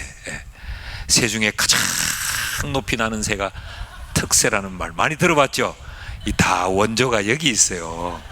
다 카피해서 쓴다고. 새는 아무리 날라봐도 대기권을 벗어날 수 없는데 이 특별 새벽 특세는 하나님 나라까지 직행하잖아. 그래서 500에서 500명이 좀 넘게 모일 때 매일 새벽 500명이 모이는 특별 새벽 기도를 시작합시다 그랬어요. 이걸 제가 아무리 계산해봐도 40일 특별 새벽 기도는 내가 못하겠더라고. 40일 할 자신이 없더라. 그래서 20일 특별 새벽 기도를 합시다. 그랬더니 우리 장로님들이 안 된대. 목사님, 우리 특세 늘 특별 새벽 기도 해봤습니다. 해봤는데 우리가 200명을 넘겨본 적이 없습니다. 그렇겠죠. 500명 주일날 낮예배 출석하는데 200명이 새벽기도 나오는 건 불가능하지. 부흥회를 하는데도 오메가 교회 교인들이 요것밖에 안 나오는데. 그래서 안 된대. 그래서 제가 그랬어요. 장로님, 이제까지는 안 됐지만 그래도 또 될지 압니까? 한번 해봅시다. 그랬더니 목사님, 안 됩니다. 괜히 목사님 거창하게 500명 했다가 안 되면 목사님도 쪽팔리고 우리도 쪽팔리고, 그러니까 그냥 한 200명쯤 하면 가능할지도 모르겠습니다. 장로님, 한번 해봅시다. 그랬더니 목사님, 근데 그게 불가능합니다. 우리가 지금까지 경험으로 봐서 절대 안 됩니다. 그래서 제가 물었어요. 자꾸 안 된다고 하니까, 장로님 예수님 믿습니까? 그랬더니 믿죠. 그럼 믿음으로 한번 해봅시다. 그래서 믿음으로 하는데 우리의 경험으로 볼 때 어렵다는 거예요. 믿음과 경험이 충돌하고 있는 거예요. 계속 저는 믿음으로 합시다, 글쎄 목사님 믿음으로 하는데 경험으로 볼 때 안 된다는 거예요. 이 이야기를 앉아가 계속 1시간이 넘도록 하고 있으니까, 그때 우리 교회 장로님 중에 성질 더러운 장로님 한 분 계셨어요. 갑자기 탁자를 쾅 치더니 한번 해봅시다. 지금 이 이야기를 가지고 1시간이 넘도록 이러고 있다고. 그 다음 말이 더 압권이에요. 해보고 안 되면 죄 뿌리고, 그래. 안 되면 그만이고, 그런 이야기. 그러니까 믿음으로 하는 것이 아니고 지금 감정으로 하는 거야. 나는 그때 놀라운 진리 하나를 깨달았어요. 야, 성질 더러운 저 성질도 하나님이 쓰실 때가 있구나. 1시간 동안 설득을 해도 안 되고 논리를 해도 안 되더니 그 한 방에 해결이 돼버리더라고. 그 장로님들이 좀 조용하더라고. 거기 앵겨 붙었다가는 싸움박질이 나니까. 그래서 통과가 됐어요. 자, 그리고 이제 준비 기도를 많이 했죠. 하다가 이제 오늘 주일날 제가 막 장로님들 앞에 세워놓고 막 선서하라고 막 했어요. 우리는 할 수 있다. 그때 장로님들 참 부끄러웠을 거예요. 경험으로는 못하지만 믿음으로 할 수 있다. 갑자기 내가 불러내서 따라하라고 했으니까 안 할 수도 없잖아. 뒤로 돌아, 교인들을 향해서 두 주먹 높이 들고 따라하십시오. 그러면서 이제 장로님들 따라하기 위해서 경험으로 안 되지만, 경험으로 안 되지만 믿음으로는 된다. 믿음으로는 된다. 할렐루야, 아멘 하고 들어갔어요. 자, 그리고 이제 내일 월요일부터 합니다. 제가 주일날 들어가서 이렇게 이제 잠을 자려고 누웠으니까, 장로님들 말 들을 걸. 아무리 생각해도 주일 낮 예배에 500명이 나오는데 새벽에 어떻게 500명이 나오겠나. 내가 너무 교만했다. 막 갑자기 그 좋던 믿음이 죽음으로 막 들어가기 시작하는 거예요. 여러분, 긴장하고 자니까 오줌이 왜 그렇게 자주 마렵습니까? 깜짝 놀라가 깨가지고 보니까 새벽 1시밖에 안 됐어요. 화장실 한번 갔다 왔다가 주여 아버지 하고 떠누워가지고 아버지 500명 500명 하고 잤다. 또 깜짝 놀라 깨보면 또 2시 반밖에 안 되고. 근데 이 교인들이 어떻게 하든지 많이 오게 하려고 1부 본당에서 2부 아래층 기도실에서 그렇게 이제 1부 5시 2부 6시, 그래서 5시에 못 오면 6시에도 와라, 그 이야기죠. 1부에 나갔습니다. 나갔는데 제가 4시 한 40분쯤 내가 들어갔어요. 교인이 10대 명밖에 없어요. 그 당시에는 강대상이 이런 강대상이 아니고 나무로 된 이런 강대상이고, 강대상 옆에는 이런 화분을 놓으라고 이런 옆에 가림대가 있어서 여기 뒤에 앉으면 교인들이 나를 못 봐요. 그게 엎드려 가지고 기도를 한 게 아니고 경상도 말로, 하나님 아버지, 나는 이제 조짓습니다. 괜히 잘난 척 하면서 믿음이 이긴다고 큰 소리를 쳤는데, 이 지금 4시 40분에 교인 10대 명 왔으니 이게 그 20분 동안 와봤자 몇 명이 오겠냐는 거예요. 야, 이제 내가 이거 어떻게 하냐, 이거 캄캄해요. 기도라고 하고는 있는데 기도가 아니고 신세 한탄이 되고 있는 거지. 야, 이거 어떻게 하지? 출구 전략을 세우고 있었어요. 야, 이걸 무슨 말로 이걸 합리화시켜 가지고 변명을 해야 될까, 그 생각을 하고 있어. 근데 그때 이제 특별 새벽 기도에 우리 주제가가 있었어요. 주님여 이 손을 꼭 잡고 가소서, 약하고 피곤한 이 몸을 폭풍우 감속 해치사 빛처로 주님여 손잡고 가소서. 2절은 또 이래요. 인생이 험하고, 이걸 막 부르는데 제가 여기 앉아있으니까 우리 부목사님이 사회를 보고 있는데 이렇게 하니까 찬양 소리가 좀 커요. 이 정도 왔으면 좀 많이 왔겠다 싶어요. 그리고 성경을 보고 이제 담임 목사님 나오셔서 설교하시겠습니다 해서 탁 일어서니까 세상에 우리가 그 한 500, 한 50석 되는 그 예배당이 보기 좋게 그득하게 찼더라고. 그게 아멘이 남의 교회 이야기라고 잘 안 나옵니까? 550석쯤 되는 예배당에 보기 좋도록 그득하게 찼다니까. 내가 딱 보니까 이 정도 되면 약 400여 명 가까이 되겠다는 생각이 들더라고. 그래서 너무너무 감격스러워. 여러분 지금 좌우를 둘러보세요. 이 예배당이 가득히 차지 않았습니까? 경험이 되는 것이 아니고 믿음이 됩니다 이러면서 저는 뒤끝이 있거든. 뒤끝이 있어요. 그래서 그 경험 말했던 장로님을 보면서 경험이 하는 것이 아니고 믿음이 합니다. 아멘. 내가 이랬어요. 너무 감격해서 일부 때는 준비한 설교를 제대로 못했어요. 너무 감격하고 목이 메어가지고. 그리고 이제 통성기도 시켜놓고 저는 이제 아래층으로 내려갑니다. 아래층으로 내려갔더니 그 기도실에 방석을 빼곡하게 깔아놨어요. 우리 전도사님들이 그 정도 깔면 한 300명이 들어앉을 수 있어요. 그래서 내가 들어가면서 이랬어요. 방석을 발로 이렇게 치웠어요. 올 놈 다 왔다, 올 사람 다 왔다. 너무 이렇게 많이 깔아놓지 말고 방석 간격을 한 2m 간격으로 하나씩만 놔라. 여러분 그렇잖아. 빼곡히 깔아놨는데 조금 오면 부끄럽잖아. 그렇게 띄엄띄엄 놀아. 그랬는데 그때 우리 여전사님, 나보다 나이가 훨씬 많은 여전, 그때 한 50 중반 되는 여전사님이 제 등을 탁 치면서 목사님 믿음대로 됩니다. 난 그때 하나 깨달았어요. 직분이 믿음과 상관이 없다는 거. 그래서 어떻게 해요? 그냥 그러고 나는 올라갔죠. 또 찬송을 부르고 이제 목사님 나오셔서 설교하시겠습니다. 이래서 탁 내가 올랐으니까 저 뒤에서 우리 교육자들이 이래요. 무슨 사인일까요?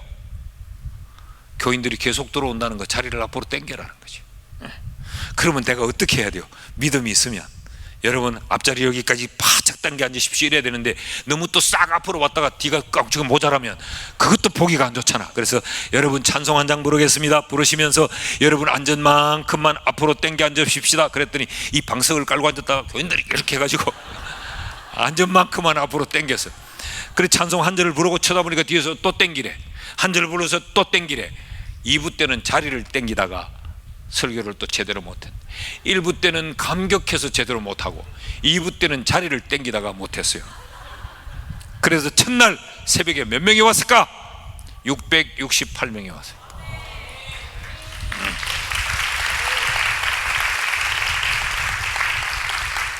믿음이 경험을 이겼습니다.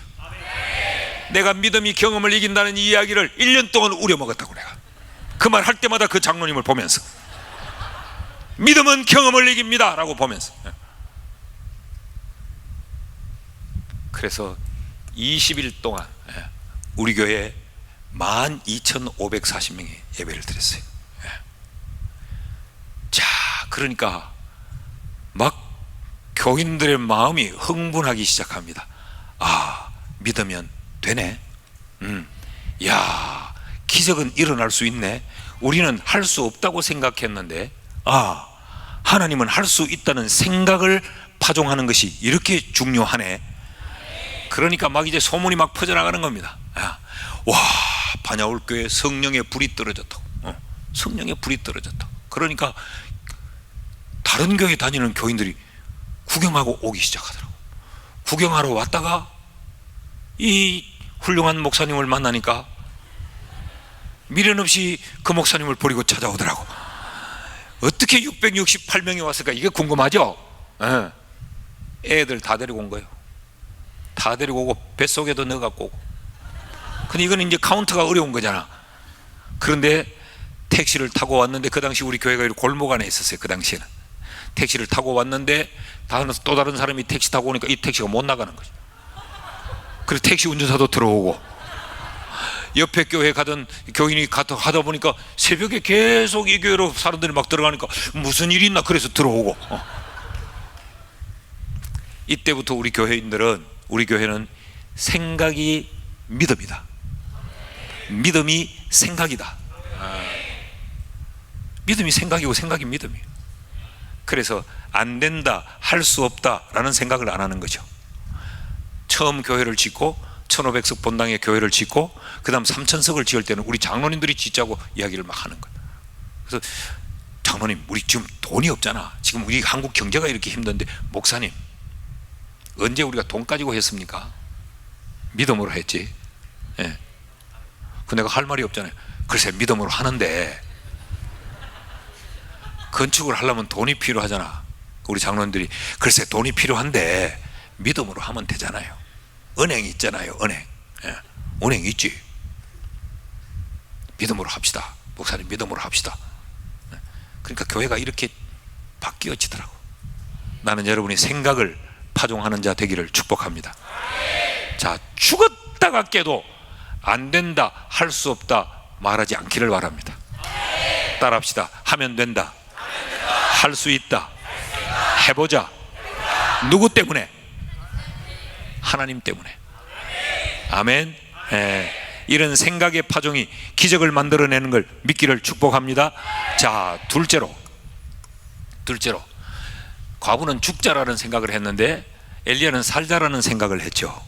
똑같이 한 끼 식사를 두고 이 여자가 죽자라고 하면서 선택한 것이 한 끼 식량을 양식으로 삼기로 했어요.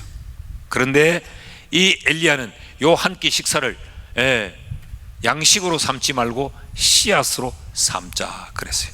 씨앗으로 삼자. 그래서 이 생각을 파종한 것이 아니고 내게 남아있는 그 마지막 이 양식을 씨앗으로 파종한 겁니다. 따라합시다. 씨앗의 파종. 씨앗의 파종. 여러분, 성경은 심는 대로 거둔다고 했어요. 그러니까 요 한 끼 남은 요 식량을 씨앗으로 심었더니 이 집에 돈이 생긴 것이 아니고 요 한 끼 심은 이 식사가 이 집에 계속적인 양식이 된 것이죠. 믿습니까? 이거 추수의 법칙이요. 심는 대로 거둔다는 말은 양과 질 모두를 다 이야기해요. 고린도후서 9장은 이 헌금에 대하여 이야기하고 있어요. 많이 심은 자는 많이 거두고 적게 심은 자는 적게 거두고. 그 뭘 이야기해요? 심는 대로 거두는 거예요. 질적인 파종을 이야기해요. 여러분, 물질을 심으면 물질을 거둡니다. 건강을 심으면 건강을 거둡니다. 제가 그랬지요. 저희 교회 부임할 때 몸무게 49kg이었다고. 그렇게 약한 몸인데 이 몸뚱아리, 이 건강을 교회를 위해, 하나님의 나라를 위해 그렇게 심었어요. 미친 사람처럼. 그랬더니 하나님이 네 건강을 심어? 내가 건강 줄게. 나 병원 가서 검사 받으니까 스트레스가 하나도 없대요. 목사가 어떻게 스트레스가 없을 수가 있어? 그래서 내가 검사가 잘못됐다고 다시 해보자고 그때 스트레스 지수가 0이래. 목사님 대단합니다. 그래서 내가 이걸 막 자랑했어요. 나는 스트레스가 없는 사람이다. 우리 장로님들한테 와서 그래. 나는 스트레스가 없다. 그때 우리 장로님 한 분이 웃으면서 목사님 스트레스 없을 겁니다. 왜요? 강대상에서 할 말 다 해버리는데 무슨 스트레스가 있겠? 저는 이걸 숨겨놓고 못 사니까. 강대상에 올라가서 목사님을 하고 싶은 말 다 해버리는데 무슨 스트레스가 있겠냐. 가만 들어보니까 그럼 자기들은 스트레스가 많다는 말이지. 내 때문에 내 스트레스를 다 받으니까. 약한 몸을 심으니까 하나님이 건강을 주시더라고. 믿습니까? 저희 아이들 어릴 때부터 해외 선교 헌금을 드리는데 내 돈이지. 뭐 초등학교 1학년 2학년이 무슨 돈이 있어. 내 돈이지. 내가 우리 아이들 이름으로 헌금을 다 해요. 나는 헌금을 할 때 그냥 해외 선교에 보탬이 되고 도움이 되라고 그렇게 하지 않아요. 헌금하는 나도 믿질 수 없잖아. 해외 선교에 도움만 되라고 내가 헌금할 수 없지. 하나님, 해외의 이름 모를 영혼들의 구원을 위하여 심습니다. 우리 아이들이 국제적인 인물이 되게 주옵소서. 난 그렇게 심었어요. 나도 심었으니 나도 거둬야지. 우리 첫째 아이 대학을 들어가더니 대학원 졸업할 동안 전 세계를 나라 돈을 받아서 여행을 다니더라고. 그리고 대학을 졸업하고 대학원 때는 외국에서 이 큰 이런 어떤 정치인들이나 큰 기업의 사람들이 오면 우리 딸아이가 하루 다니면서 말하는 걸 도와주는데 하루에 100만 원씩 받아오더라고. 그럼 아빠 이렇게 받았어. 그러면 어떻게 해요? 네가 한 거 아니잖아. 아빠가 심었으니까. 아빠가 네 이름으로 저축해둘게. 아빠 정말이죠? 그럼 정말이지. 그래 결국은 내가 다 먹었지. 그러니까 이놈이 말하는 대로 다 되더라고. 아빠 난 아나운서를 좀 해보면 좋을 것 같아. 그래. 야 네가 아나운서가 되겠냐? 치니까 들어가서 아나운서를 했어요. 그래 아나운서 하니까 이게 시간에 쫓겨서 사니까 애가 너무 힘드는 거야. 아빠 나 이제 이거 그만할래. 난 저 NGO 단체에서 좀 일하고 싶어. 그래서 여기저기 전 세계 좀 돌아다니고 좀 자유롭게 살고 싶어. 그러더니 또 NGO 단체 들어가서 또 그러고 여기저기 다니면서 의미 있고 보람 있는 일을 하더라고. 그러더니 아빠 이제 나는 한 놈 찾아야 될 것 같아. 그래서 시집을 가야 될 것 같아. 그래 시집 가서 데리고 온 그 놈이 누구라 그랬어요? 그래 나한테 꼭 필요한 이비인후과 전문의를 데리고 왔더라고. 그래서 우리 딸은요 자기가 늘 남에게 말할 때 키가 160이래요 근데 내가 볼 때 아니요.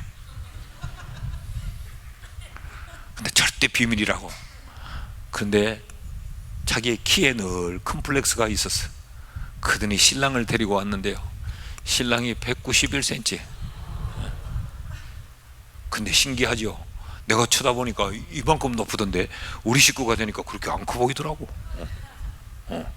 무슨 이야기를 제가 하고 있습니까? 자랑하고 있죠. 맞습니다. 자랑입니다. 그런데 심은 대로 거두게 하신다는 거. 자, 성경 고린도후서 9장에 있는 말씀 한번 띄워주시죠. 자, 같이 한번 읽어봅시다. 시작. 심는 자에게 씨와 먹을 양식을 주시는 이가 너희 심을 것을 주사 풍성하게 하시고 너희 의의 열매를 더하게 하시리니. 자, 하나님은 모든 사람에게 양식도 주시고 씨도 주십니다. 왜 이렇게 주실까요? 그냥 양식만 주시면 되는데 왜 이렇게 주실까? 이유는 우리로 하여금 풍성하게 하시려고. 양식만 주시면 뭐가 없어지는데 씨를 줘서 양식을 먹고 씨를 심어서 또 거두고 또 거둬서 우리로 하여금 풍성하게 하시려고. 믿습니까? 이게 하나님의 원리요 법칙입니다. 그런데 우리는 이 씨도 양식도 구분을 잘 하지 않아요. 따라합시다. 씨는 심어야 된다. 양식은 먹으면 된다. 근데 하나님은 전부를 양식으로 주지 않고 씨와 양식을 같이 줬어요. 그러니까 양식은 먹고 씨는 심고, 그래서 우리에게 떨어지지 않고 풍성하게 하려고. 아까 과부가 그랬어요.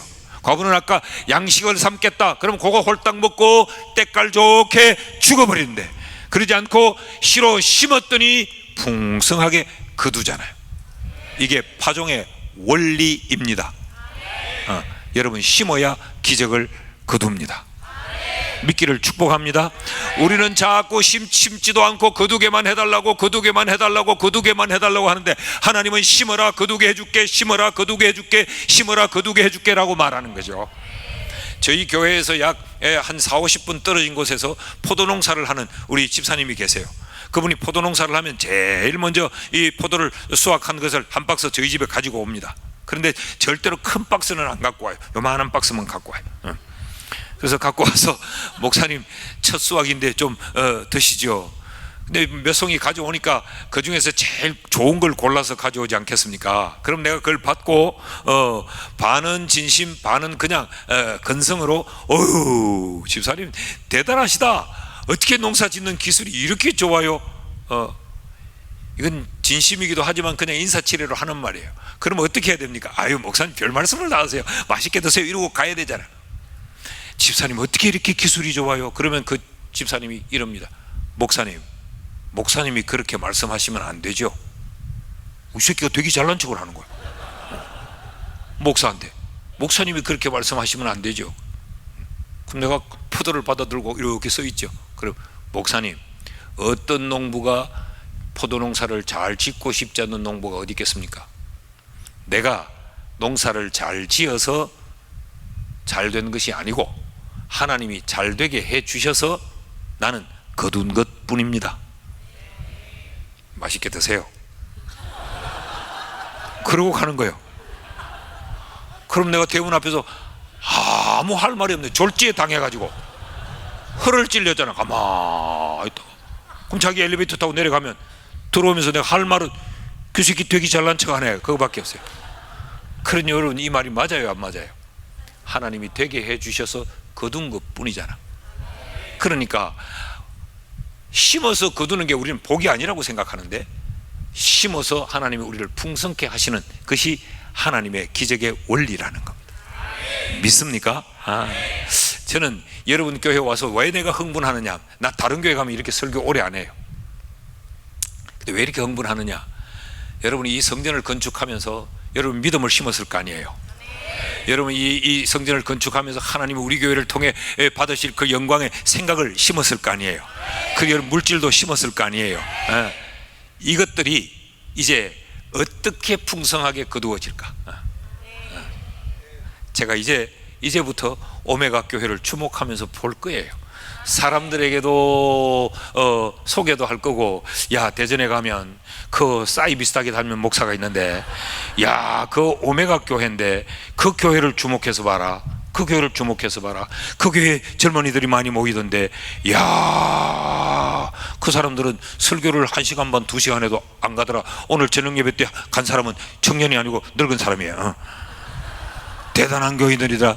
제가 이렇게 주목해 볼 거예요. 왜 그래요?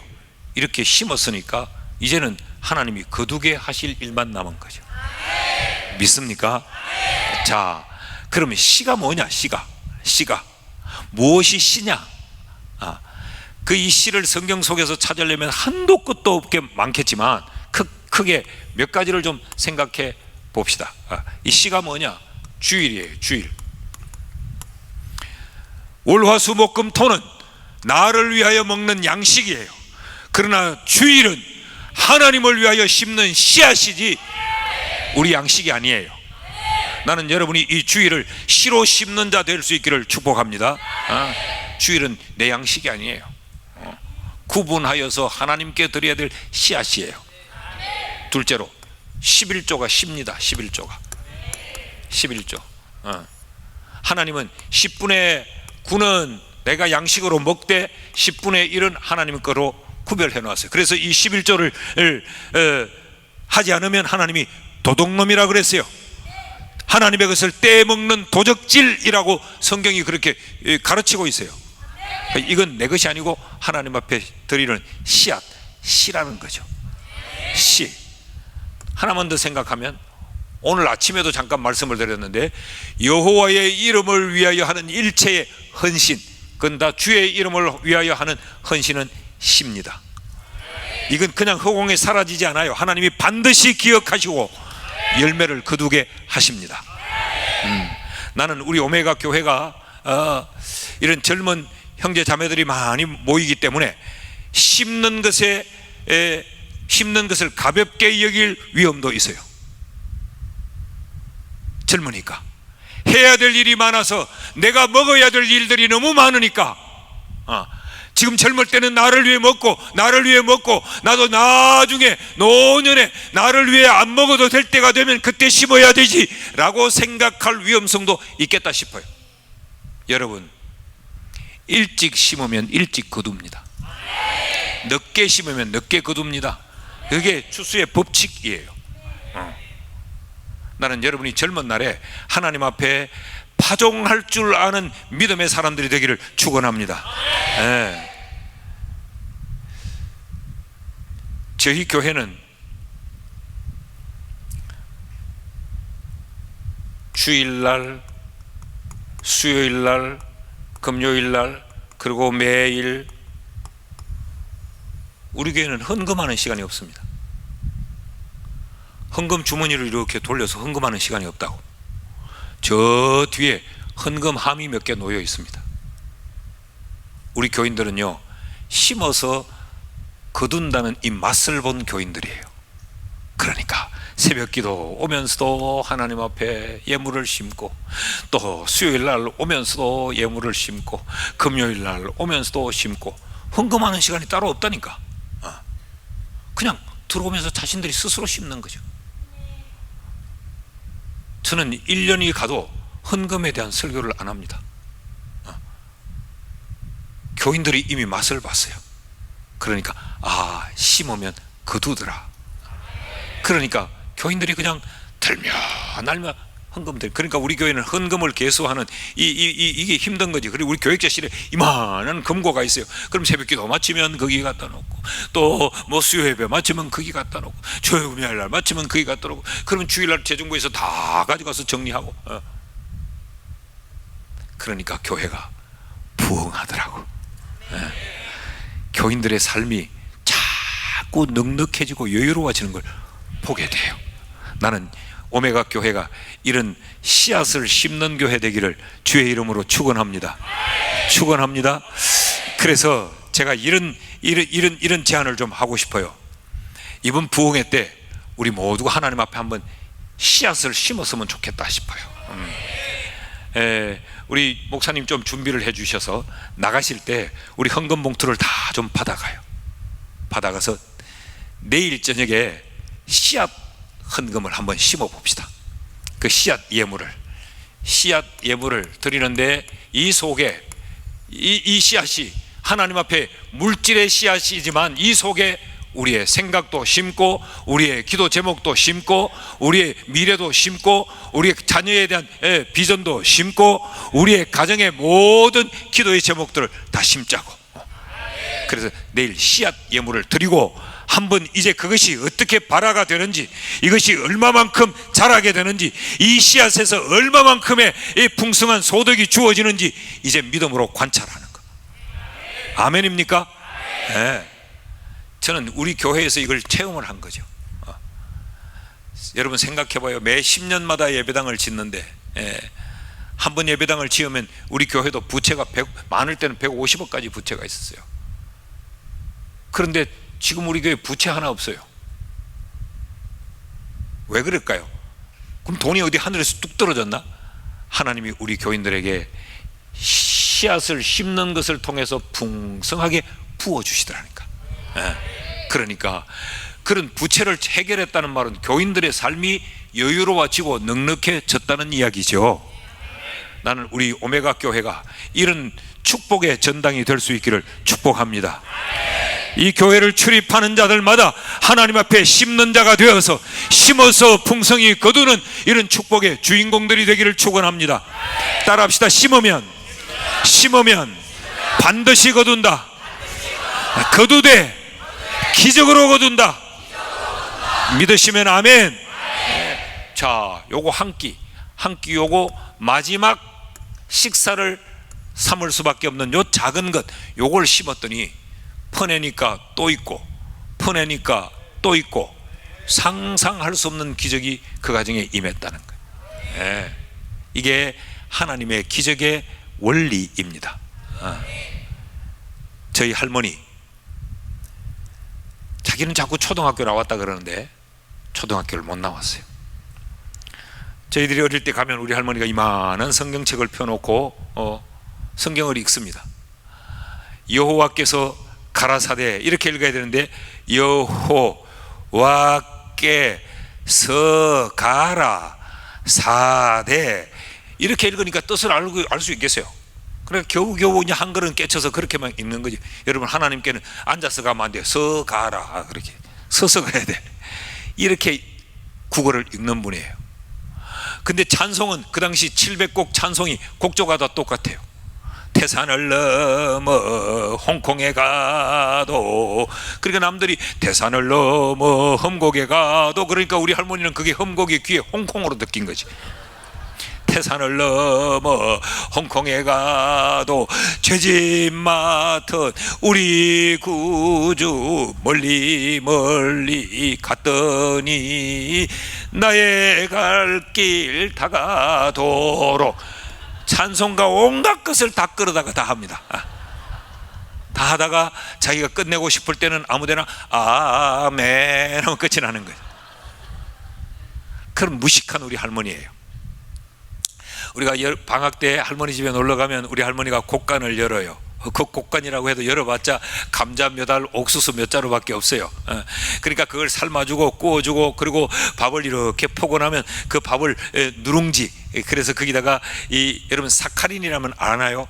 설탕의 옛 버전, 불량식품, 그걸 물에 이렇게 녹여가지고 거기다 축축축축 뿌려서 이제 그런 누룽지를 끓여주면 그게 이렇게 좀 달큰해요. 달달하다고. 그걸 간식으로 만들어주고 그랬어요. 그리 손자들이 오면 뭘 해주고 싶어서 어쩔 줄 모르는데 가진 게 없으니까 그랬던 할머니인데, 우리 할머니 집에 그 집에 이런 이 처마 밑에 이런 기둥에 여기 대못이 하나 딱 박혀 있어요. 그리고 여기 옥수수 몇 자락이 걸려 있어요. 옥수수 같나요? 걸려 있어요. 할머니 저거 삶아 먹자. 경상도 사람들은 할머니한테도 말을 막 놓거든. 할매 먹자. 먹자도 아니고 묵자 그러지. 그러니까 이거 삶아 먹자고 하니까 우리 할머니가 안 된대요. 왜 안 되는데? 그건 종자할 거다, 씨할 거다, 먹으면 안 된다. 씨고 나발이고 먹자 할매, 먹고 싶다. 그런데 저것만은 안 된다. 우리 할머니가 이것만은 절대로 내놓지 않아요. 그 다음에 갑니다. 요 옥수수 몇 자루가 우리 할머니 뒤텃밭에 수 없는 옥수수 나무가 되어 있고 여기 주렁주렁 옥수수가 달려 있어요. 우리 할머니가 이럽니다. 실컷 따먹어라. 작년에 그렇게 먹자 했는 것이 심었더니 이렇게 거뒀다. 실컷 따먹어라. 우리 할머니는 초등학교를 못 나왔지만 우리 할머니는 농학 박사입니다. 씨와 양식은 구분할 줄 아는 거예요.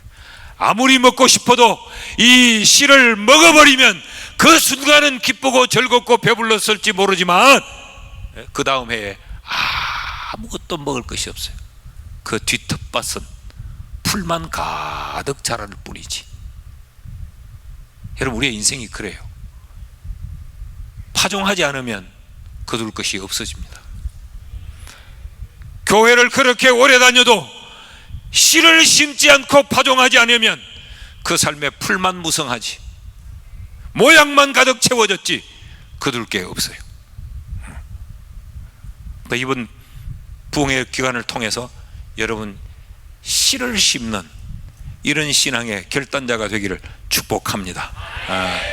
내일 저녁에 우리가 이 씨를 심고 제가 그런 마음이 있어요.